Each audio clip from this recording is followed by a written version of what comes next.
Yuunaayitid Isteetsi embaasii ishii biyya Israa'el magaalaa Teel Aviivii gara Jerusaalemitti dabarsite kaleessa Faalisxiinonnis kana balaaleffachuudhaan kaleessumaa jalqabee mormii guddaa geggeessatii jiran. Guyyaa kaleessaa qofa hoo xinnaate Faalisxiinota 41tu ajjeefamee dhibbaanan lakkaawwaman immoo madaahaniiru. Mormii kaleessa itti oolan irratti yeroo dargaggoonni Faalisxiin akkanatti dallaa Gaazaadhaaf Israa'el addaan baasu diiganii lafarra harkisan. Mormitoonni baay'een gadi yaa'anii deeggarsa isaanii dhageechisaati turan.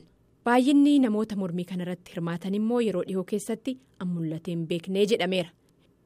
Reeffa namoota ajjeefamanii guuruu akkasumas immoo namoota madaahan qarqaaruudhaafuu tajaajilli ambulaansii gahaan hin jiru.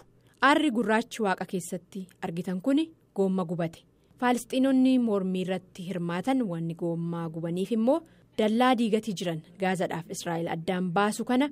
Diiganii fixuudha yeroo itti bobba'an kanatti dhukaasa humnoota Israa'el irraa itti dhukaafamu jalaa dhokachuudha akka gaachanaatti itti fayyadamnaa jechuudhaan gabaastuu VOA achitti argamte Heezar Mardaakitti himan. Haalli jiru sodaachisaa ta'ullee lakkoofsi namoota hirmaatanii dabalaatuma jiraa jetti gabaastuun tun.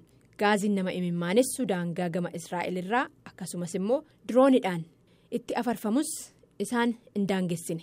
Kaleessuma guyyaa embaasiin Ameerikaa ifatti Teel Aviivitti baname kanatti gara guyyaa keessa gama Gaazaarraa dhoohinsi guguddaan dhagahamaa turuudhaa fi aangaa'onni Faalisxiinotaas lammiileen isaanii akka hiriiricha bittinsanii ol galan gaafachuun beekameera. Mormiin kun har'as an hin dhaabbanne yoggaa ta'u guyyoota dhufaniifis itti fufuusaan ooluu jedhameera.